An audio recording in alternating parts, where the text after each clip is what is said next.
Welcome to Facts TV News, where everything is true. Mark for death. A toddler who survived a gunshot wound to her head in 2021 is again living the crosshair of gangsters who reportedly killed her grandfather on New Year's Day, allegedly on a mission to wipe out the entire family. It is believed that a wanted relative is the reason for repeated deadly attacks on the Sunlight Street Kingston 13 family. A gang conflict in the community has kept investigators in the Kingston Western Police Division busy for years, with frequent list release of wanted persons and persons of interest. However, despite entering a new year, no ceasefire appears to be on the horizon. Gunmen struck about 7:30 a.m. on January 1, killing 74-year-old Rastafarian Keith Chinidred Davis. Like the child who survived the July 11, 2021 head wound, Davis is related to Shadane Philippines Mackenzie, a regular featured on the division's most wanted list.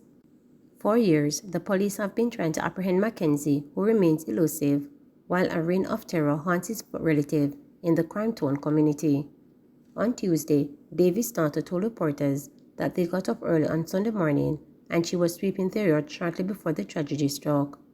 Him say, "When you're done, lend me the broom." I gave him the broom and him go inside. I'm hear a car come down. And me hear be a gunshot. When me look, me see a police. And him say, "I no police because them a fire beer shot." He recalled, adding that they then called it for safety. She said that one of the gunmen fired his weapon into their yard as Davis attempted to make his way inside for cover. He was shot in the stomach and fell in front of her. "Me couldn't help me father because gunshot a fire. Me bend down at me door and my father drop and look for me so," she said, trying to fight back the tears. Their yard is sectionally concrete fence, but bullets managed to penetrate the zinc portion of the perimeter fence. Things are going in the air between the front, Sunlight Street, and the back, Sunlight Street, and Zimbabwe. So the front connect with Zim, and we in the middle. So them a say, them a give we a drive-by for the new year. Them say them have to kill Ochande family, the relative explained. Reporters were told that on the infant's second birth in 2021, while returning to the community, the car they were traveling in was held up by armed men. The vehicle was allowed to continue its journey after the hoodlums realized that only women and children were on board. They came the Saturday before New Year's Eve and fire a whole heap of shot, but them no get nobody to kill, so them come back New Year's morning and them get somebody, a relative of the community, to arise. Davis is the father of 7 adult children who now cowers in fear as they only knew Sunlight Street at home. Them come and shot my granddaughter, and now them come take my father. Them say them not stop till them wipe out the whole of we here so. To how the road split in a two, yes so can't go round this so, Davis' daughter reported. On Tuesday, the police conducted an operation in the area and apprehended several men from both sections of the community. There were reports of police brutality as a woman alleged that she was pepper sprayed while the police tried to lock her son inside his room during a search.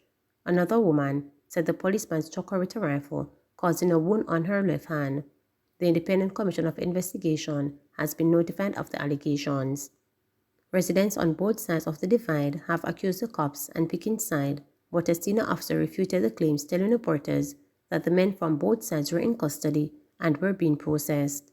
The Kingston West Police Division recorded a 30% decline in murders in 2022. The latest police statistics show that 76 people were killed last year, compared to 109 in 2021. The national murder toll for 2022 is 1,498. The preliminary figures indicate a 2% increase year on year. The 2021 murder toll was also updated to 1,474, some 11 more than the police reported previously. Inspector Mitchell of the Police Information Arms told reporters that ongoing information from incidents in 2021 resulted in the new data. Based on investigation, we have some incidents that have been upgraded to murder. That would explain the discrepancy between the figures, he said, noting that the figures are usually preliminary and could later increase or decrease as the investigations take shape.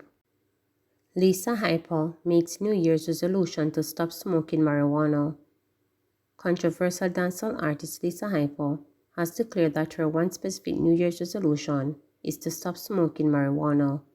Her comment came after she sung in the new year as a patient at the University Hospital of the West Indies, where she was being treated for substance abuse and mental health issues.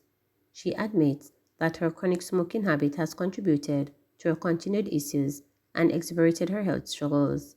In November, Lisa Hyper was admitted to the mental health facility in Florida just a week before being baptized. Cop co-accused in multi-million-dollar St. Catherine robbery remanded. A policeman and his co-accused, who are charged with the multi-million-dollar robbery of a delivery truck laden with cooking oil, were remanded when they appeared before the St. Catherine Parish Court yesterday. Parish Judge Nicole Kelly was informed that investigators are still probing the case, including searching of other suspects. Detective Corporal Maurice Whittingham, 35, and 34-year-old construction worker Michael Daly, who are charged with the robbery with aggravation and kidnapping, were ordered to return to court on February 7. Allegations are that on Saturday, December 17, 2022, Whittingham and Daly, who was said to be dressed in police paraphernals, stopped a delivery truck along the Spanish Town bypass in St. Catherine. The truck, which was laden with cooking oil, valued over $3 million, belonged to Sepron Limited. It is alleged that Whittingham approached the driver of the truck and asked about his data entry record and took him to a Honda motor car. The truck, along with the sideman, was driven to an unknown location. The truck was later located in the community of Thetford, which is located near Old Harbor. A subsequent report was made and an investigation was launched, which resulted in the arrest of Whittingham and Daly. Further investigation led to them being charged. I wanted to be wrong. A month before the close of the old year, Paris Jr., Vice President of the Private Sector Organization of Jamaica, PSOG, predicted that there would be at least 473 road fatalities for 2022. Other specialists in Jamaica were predicting a death toll hovering around 467, which would be less than 2021 fatalities count of 487. Based on the new trend, he insisted otherwise. As at December 31, his prediction was exceeded by the preliminary count of 16, a figure which should climb if people injured in crashes during last year succumbed to their injuries in 2023. I feel sick. It's one of the worst parts of my job. I wanted to be wrong, badly to be wrong, he told reporters, noting that he looked at the statistics in a forward manner rather than making year-on-year comparisons. We need to graduate our way of thinking. Based on what I was seeing and the fact that December was in front of us, you're really telling me that we're going to get to 467? There's no way. Don't tell me that you're comparing the same period. It means nothing. The reality is the numbers will still go higher, he said. He said he wanted persons to hear the number being predicted and decide to be extra careful and more responsible on the roadways to prove him wrong, but the opposite happened. The reason I said what I said was to try to save people who were not yet dead, who are now dead, he told reporters.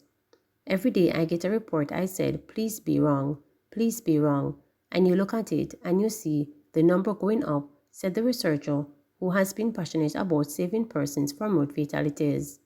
He believes the resolution to reduce road crashes lay mainly in the hands of drivers and not the government, who are responsible for the structure of roads. There are things the police can do, but there are things that are not up to the police. There are things government can do, but there are things they cannot do. The government is not going to stop you from overtaking a line of traffic. That's not the government's business. You have to just behave yourself, he stated. The police have SOEs and murders, and they can't be everywhere, so it is very complicated, he stated. Please remember to subscribe, like, share,